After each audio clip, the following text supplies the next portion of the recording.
Om Shanti. I am a peaceful soul. Om Shanti. I am wishing you peace. Om Shanti. I am at peace. And with that, let's ensure that you are at peace. Take a few nice, deep, calming breaths. And just allow yourself to relax. Relax completely. Tonight, as you're hearing this meditation commentary, check in on your awareness. Keep coming back to you and make sure that you are present.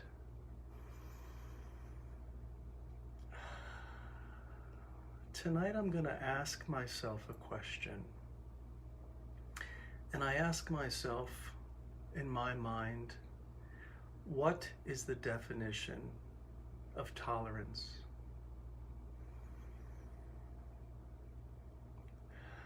How do I see tolerance? How would I define tolerance? Through the Brahma Kumari's World Spiritual Organization, I became aware of the most elevated definition of tolerance, and that is to see others or to see a situation in the highest potential. Think about that. And in today's environment, many are out of work, many are worried about work, many are worried about food, resources, and so I think tolerance is lacking, right? Have you defined tolerance as putting up with another? Have you defined tolerance as not being bothered by another? And when I think about the spiritual definition, seeing someone in their highest potential, there's a huge difference between putting up with, which involves my ego, and saying, I see another as light and in their highest form. And this is something that we need to practice today. Now that I understand what tolerance is, I feel this is something I can very easily do because I'm not putting up with someone. I'm evoking my highest self so that I can see others, right, with the highest potential. And so, with everything that's going on today, I give myself this gift, right, so that I am no longer bothered by things. And when I think of myself, if I was to step out of this body, if I was to look in on me, I think I need a little tolerance for myself, don't I? I think I need to step back and know that I'm imperfect and say that I am a work in progress, right? And so it's okay for me to look at me and to elevate myself. So while I often look out, before I knew tolerance, there was a judgment, even if it was subtle. Is it fair to say that? Did we not do that? Look at others and cast a stone, as they say? Well, tonight I want to change all of that. I really want to step back because I recognize that life has become exhausting, right? Even if I'm not going to work, even if I'm staying at home, it's moving fast and there's many, many question marks out there. But I wonder if I was thrown back in time, and we don't have to go too far back. Let's start with World War II. What if I was thrown back in time? What if I was Jewish during that period? Could things get any worse? And so on our linear scale of time, there has always been challenges, great, great challenges. I think today's challenge is just another blip on the radar. And with my power to tolerate, even the virus is something that I can see the highest potential. Now I'm getting it. That's why I say it's a gift to tolerate. How has Mother Nature been doing while this pandemic is going on? How have neighbors been doing with each other? right? There may be a whole new society after this as far as shaking hands or not, as far as keeping a safe distance, as far as our awareness of how germs spread. So with tolerance, I think I can add the word flexible. Before I understood seeing the highest potential, I think it's fair to say that I was a little inflexible, because when I lacked tolerance, patience was also missing. And fair to say, if my eyes were not sweet when I looked at others, I was hurting others, right? And if my eyes were not sweet, the heart, my heart, which is synonymous with love and overflowing, I think my heart was hurting. I think my veins and arteries were clogged.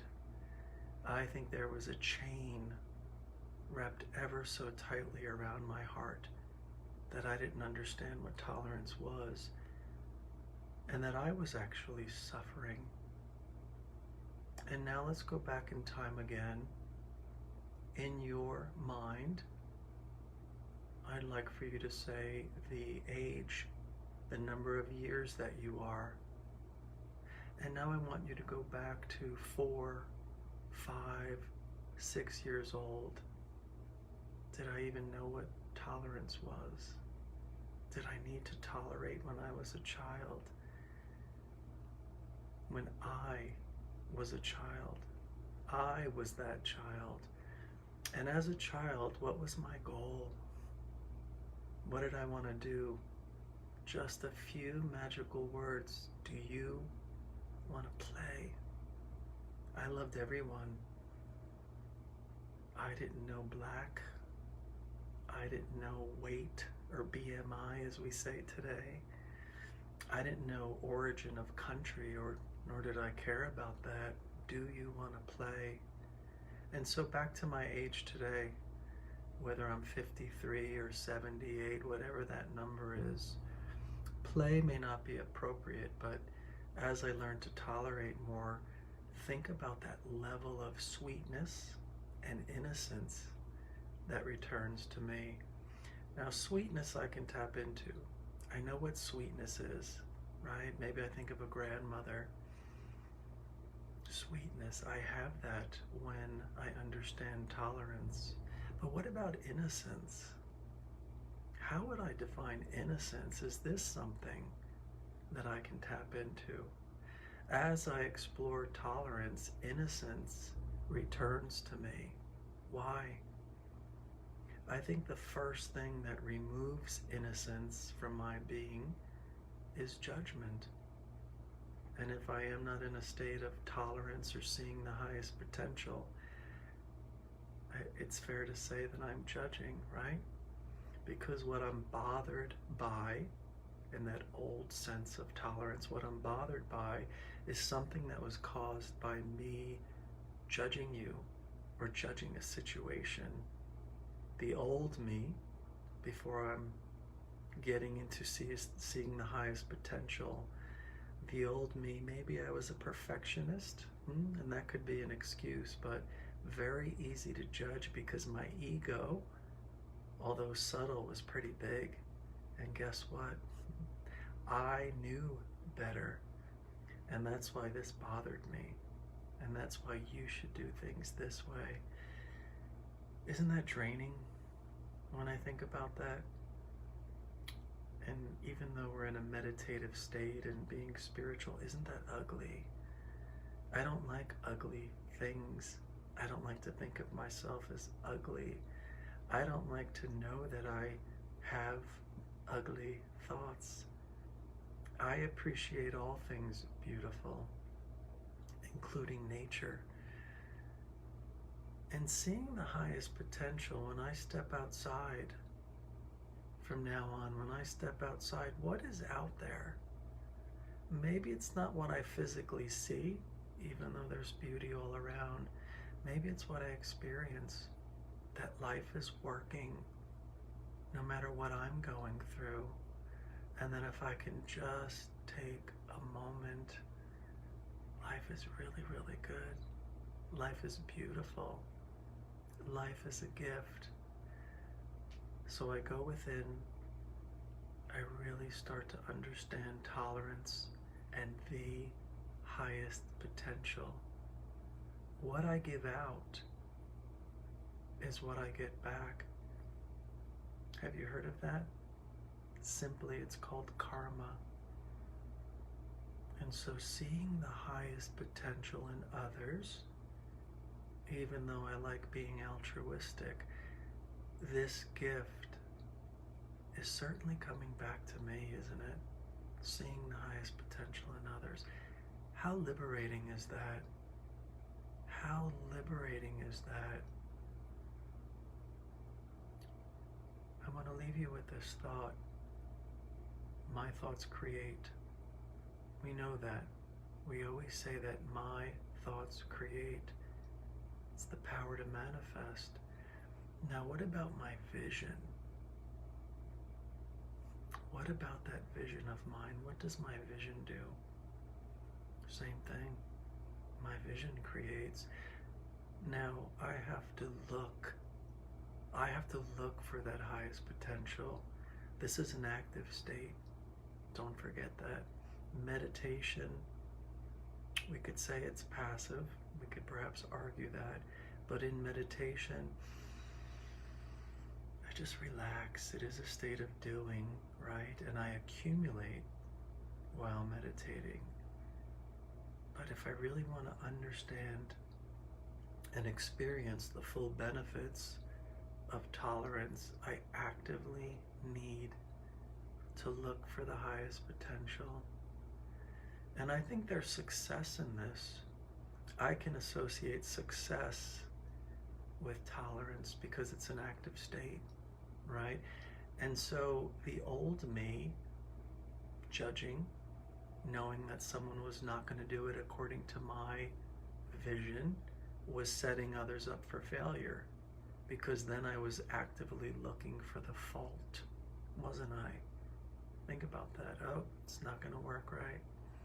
And so now, as I walk through life with this gift, really trying to see the highest potential in others, wow, how liberating is that?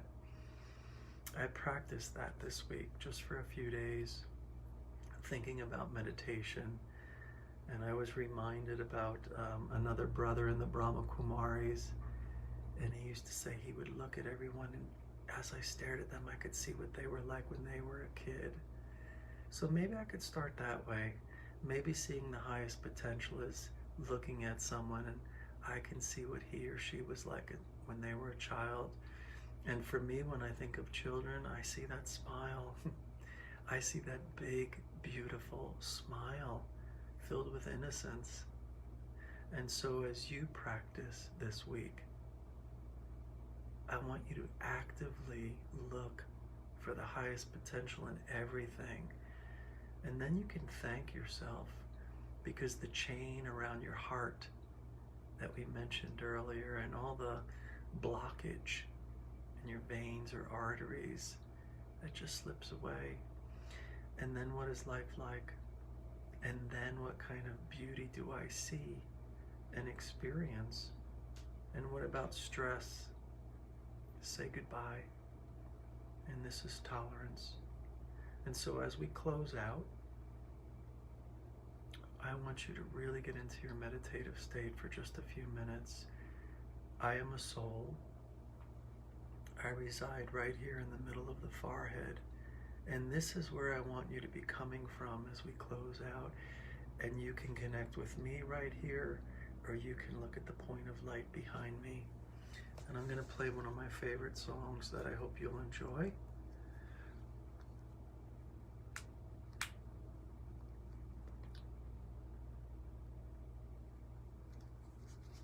And so just relax, breathe in, stay centered, stay focused. Om Shanti.